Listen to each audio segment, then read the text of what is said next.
Hoops on Scoops, boy. Welcome back to Hoops on Scoops. We are here with the voice Mhm. of the Fighting Illini, Mr. Brian Barnhart. Sir, how are you? How you been? Good, Will. How are you? I'm doing pretty well. I'm excited to talk some basketball. It's the best month of the year. Oh, sure. Yeah, March Madness. It's hard to replicate that any time of the year elsewhere. And the whole one and done nature of the tournament. It's not like the NBA where Yeah. the best team, you play 7 games, the best team's probably going to win 4 of them, at Yep. least. Right? 4-1 or 4-2 or whatever. But in this college basketball, it's just one and done, and it's all about matchups and who you play and when you play them and all that sort of thing. So it should be interesting. And we'll talk about the Fighting Illini, who are, I think, battle tested would be an understatement. It has been a crazy uh, conference season. So many close games, tough games. So let's start with you, though. Where can people follow you, and where should people listen to Illinois games? Well, they can listen, of course, Fighting Illini Sports Network. They're on 50 some odd stations, I think, around the state, if you do it the old school way. We do stream it, of course, on fightingillini.com. Learfield has the Varsity Network app Hmm. that a lot of people use. I use that when I listen to my fellow broadcasters in the Big Ten. Hmm. And then, of course, on Twitter, I'm at bbarn64. And that's the way you can follow me. I throw things out there, mostly about the Illini, for Yeah. the most part. A lot Uh, of good picks of like empty stadiums, like that kind of before the storm stuff. I always like yeah, those. yeah, Um, yeah. And then during the game, and then we ask where people listen, where they're listening from, and I get deluged with people, just sending stuff in where they're from, everywhere from yeah. on planes from the Philippines the other night Oh, to wow. to Mexico to across the United States and Illinois. So it's pretty interesting. Awesome. That's awesome. I mean, and it's been a team to follow. So right now, 11th in the nation, lost 7 games, 5 to ranked teams, 1 to a Wisconsin team that's kind of right there that's had some big wins. Hmm. So we talked, I think, back in November. As far as what you thought they were going to be, are they meeting expectations above, right at? What do you think? Well, it's funny because people had asked me that in the beginning, and I truly didn't know what to expect because I know that on paper they were going to be the potential to be really good, Hmm. but you don't know until you get them out there, and then they're practicing every day and they're playing every day, and it's just interesting how a team develops Yeah. along the way, and you just don't know how the personalities are going to fit, how they're going to respond to the coach. What's it like when they play a team that's probably better than them? How do they Mhm. respond to adversity? It's one thing when you're playing some of those early games that you should win. Yeah. Everybody's going to play well, and then you don't know, and that's what Brad Underwood did this year, and he's done it in recent years with the teams we have had. Is schedule a very tough schedule, and so we saw Texas Tech early. We Mhm. saw Tennessee early. We played UConn at Madison Square Garden. So, and then you get into the Big Ten, then you're ready for Wisconsin and you're ready for Michigan State and you're ready for Nebraska and so forth. So Mhm. they've played a really tough schedule. As the season went on, I began to see when everybody was healthy, and they didn't have that early. Yeah. Tomislav Ivic had his tonsils out, so he missed a few games. And Petrovic, who was expected to be probably going into the year one of the starting point guards or play a lot of minutes. He was late arriving, and Mhm. then the emergence of Keaton Wagler basically aced him out of a spot because Yeah. Wagler just kind of came. I wouldn't say it's out of nowhere, but I don't think anybody expected what he has done this year. So it took him from a certain level to an even higher level Yeah. when Wagler emerged the way he did. So I would say they probably exceeded a little bit of what I thought they might be. I knew their ceiling was pretty high, Hmm. uncertain how the chemistry would be. It's turned out the chemistry is fantastic. They've got a great group of young men. They really like each other. They understand their roles. They want to win. They're just really first class guys. And B, the emergence of Keaton Wagner, like I said, took them from a level where they were maybe, a Sweet 16 team to a team that could contend for a Final Four Hmm. appearance if they're all healthy and Yeah. they play well. And certainly Arizona, UConn, Michigan. We played Yeah. Michigan here recently. That's the best team I've seen all year in person, frankly. Okay. And I've seen UConn, and I thought Michigan was better than UConn. Now, Duke beat Michigan. So Yep. I don't know what that means. Michigan may have had just an off night or whatever, but to me, those four are really, really hard to beat. Illinois is probably in a level with a bunch of those other teams, Florida, you go down the list, Yeah. Iowa State, and so forth, that could get into the Final Four. They have the pieces there. It all depends on matchups once we get to the tournament. Yeah, and you mentioned Wagler. You just covered that question I was going to ask you. I mean, I think when we talked earlier, you said he's going to be a good player, but this, whew, holy Yeah. smokes. Yeah. And then one guy I was excited about, I know you were excited about, transferred in, Stojakovic. He's the Big Ten play. I think I put there's times where this guy's the best player on the floor. And there's another games he's had 12 minutes, no points, 8 points, 8 points, 5 points. So for those of us that catch the Illinois basketball men here and there on TV when we can, what is that a product of? Is it matchup? Is it just the team, whoever's on, they give it to? Yeah, the team has a lot of versatility. In other words, Keaton Wagner can score 46 at Purdue. Yeah. And then the other night he had, 10 or 11? I mean, you don't have to have him score 30 every night, as you might, like USC might need from Elijah Arenas, or, what Wisconsin needs from Blackwell and from Boyd. I mean, the team is kind of like a Rubik's Cube or whatever. It depends on what the matchups are. They hunt for matchups. If Thomas Slavicevic is having a big night, he might take over a game. Stojakovic, I think, gives them an added dimension that he will drive to the rim. His three-point shooting isn't a very high percentage. I mean, it's in the 20s. But he gives you saw it the other night against Oregon, he just adds a dimension that nobody else can on the team. So, Wagner is somewhat that way, but he can do it at a variety of levels. That's why he's gonna be a pro here coming up later this spring. But I think Stojakovic did have a high ankle sprain. That slowed him down a little bit. And when you look at a couple of those losses, Kylan Boswell had a hand injury, broke his hand. He was out 5 games. He and Stojakovic together, Boswell and Stojakovic, were out together, neither one available for the Wisconsin game.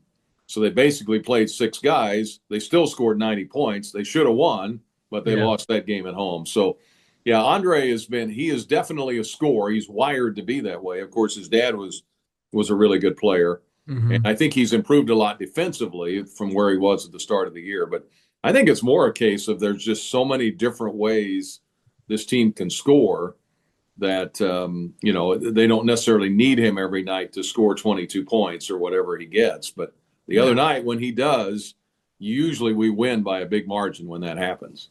And one of the weird games, I think it was the Michigan State game at Michigan State, where Wagler was at the game where he had pretty much the worst shooting night of his life. I think so, yeah. Yeah, and they ended up losing by 3 in overtime. That's a game I was watching. I don't know how.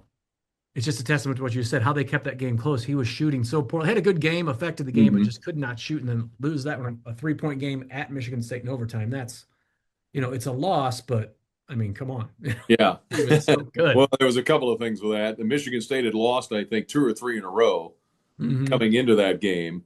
And so you knew, and Illinois had won 12 in a row. So you knew the streak probably wasn't indefinite. They were going to lose the game at some point.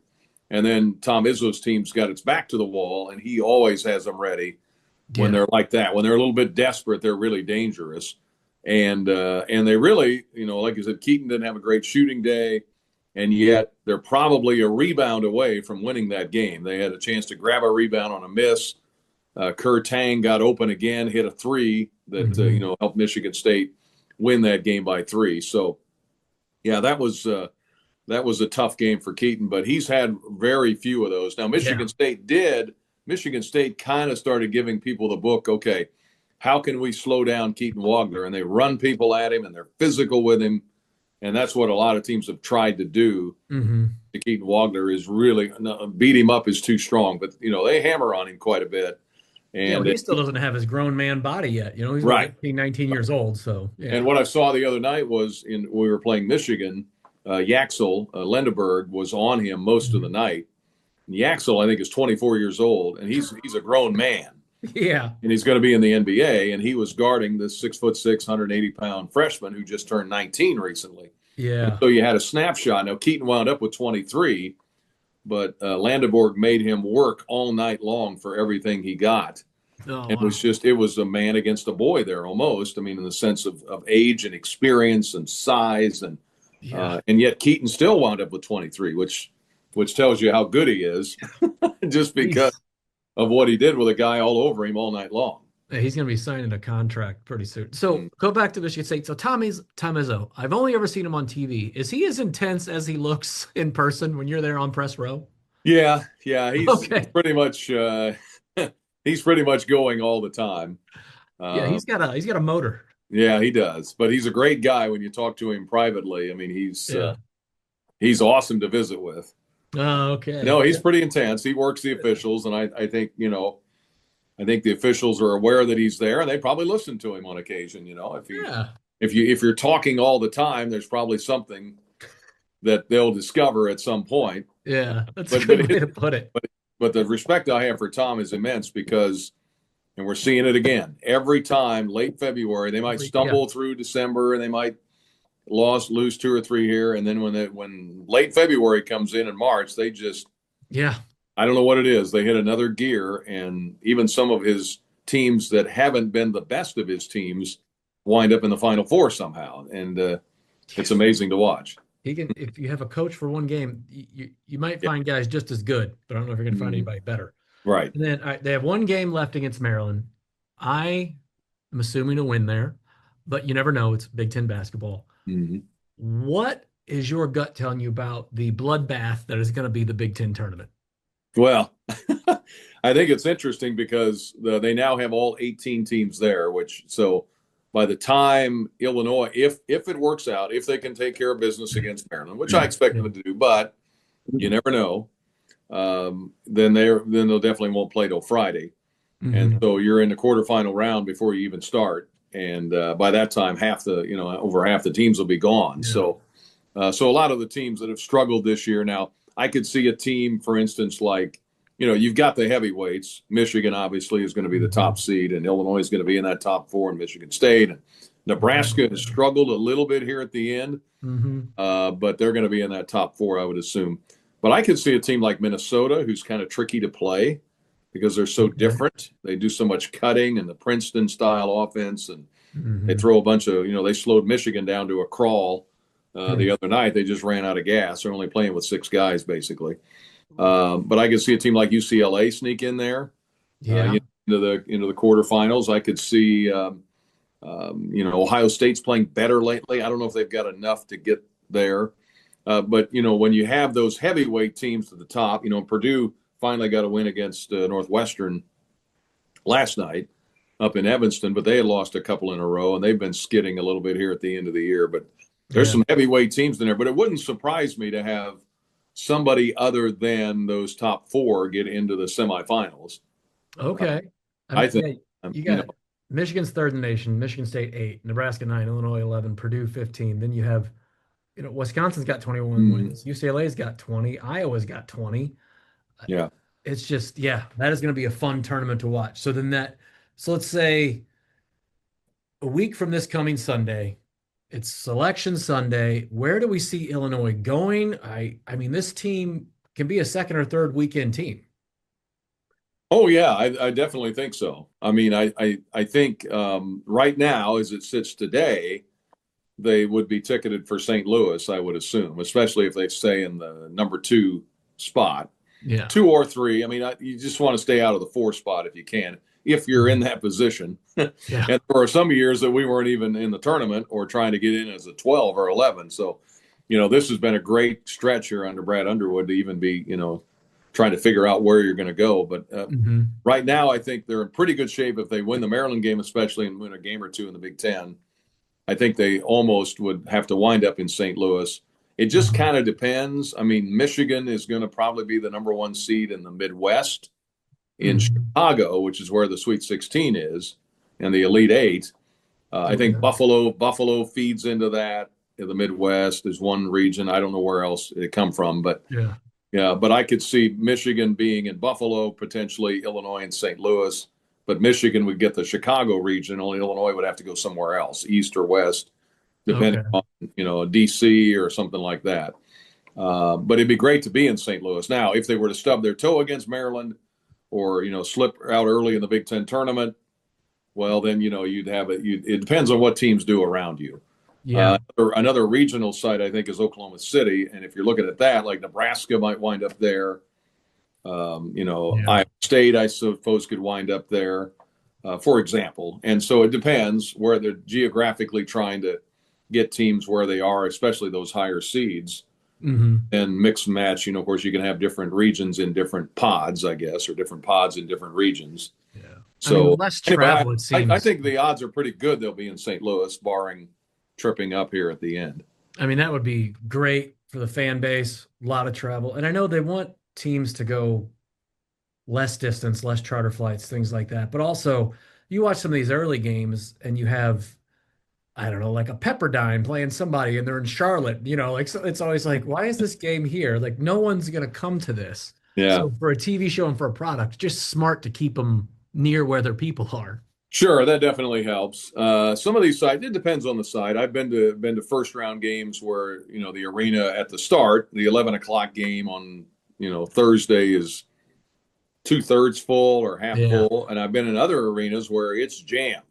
I mean, at the start, no matter who's playing. So it just kind of depends on, going to an NCAA tournament game is a big deal, and fans in those communities like to take advantage of it when it's right next door. So I've seen it both ways, but generally as the day goes on, it fills in pretty fast, and it's usually a pretty electric atmosphere. So yeah, being in St. Louis, the travel would be perfect for Illinois fans and for fans that see them. For me, so yeah, that's anytime you can drive somewhere, that's a bonus. Yeah. Well, thank you so much. I am so excited. Another place you could drive to?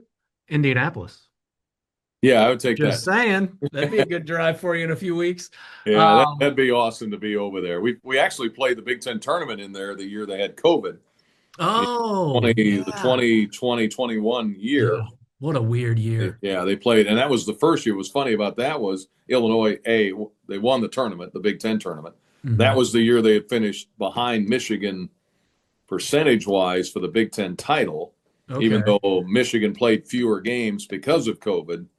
And we beat them by 25 or 30 up in Ann Arbor. They still gave the championship to Michigan, which still makes people roll their eyes like you did. And so there's that. But then they went to Lucas Oil Stadium. It was the year they had the whole tournament, the Big Ten and the NCAA tournament, all in the bubble. Yeah, that's right. And that year at Lucas Oil, where they played it, that was the first time all year we had actually had human beings, bodies in the arena with the team. It was limited to 7,000 or 8,000. Yeah. And they had to spread people out, but that was the first time all year we had heard voices at a game all year. So that was pretty cool. That was a fun tournament. Was that weird for you? Like, you're like, everyone can hear me. Because normally if you're calling a game or you're on, it's just white noise. But when you have an announcer's voice, just like everyone around me can hear me. How does that feel? That was a weird feeling. Yeah, we do the games that year at the State Farm Center in an empty arena. Yeah. And so you could hear the coaches yelling at guys down on the floor, or you could hear, different things. So, and we were kind of up there on the concourse by ourselves. And then for the road games, we actually were in a TV studio calling it off the TV, which was interesting. So I don't want to do that again, but no. So, and we'd have some fake crowd noise piped in. They had some, the engineers at that's a whole nother story, but the engineers at the various sites would feed us crowd noise, crowd effects. So it sounded like we were there. Oh, on the road game. That'd be an interesting documentary to see from from people like yours perspective, what it was like calling those games. That'd be fun. Yeah. But anyway, to get back to Lucas Oil, to your point, that would be great to get to Indianapolis. Make it happen. Yeah. We're going to will it into existence. All right. Well, Mr. Barnhart, thank you so much for doing this again. So the Varsity app, so all of us that are kind of out of market, that's the best place to go. Yeah, but Learfield has the Varsity Network app. It's free. Okay. And you can get any broadcast you want, pretty much, if they're affiliated with Learfield. Awesome. FightingIllini.com, our station in Champaign, WDWS.com. Okay. carry that. And of course, on Twitter, at bbarn64. So, I'll put all this in the show notes for all of you. You can all click okay. through. Sir, thank you so much. Mhm. Hopefully, we can talk after the Final Four. Yes, sir. That'd be great. All right. So thank you, Mr. Okay. Barnhart. Stick around, everybody. Right back after this break with some more Hoops on Scoops.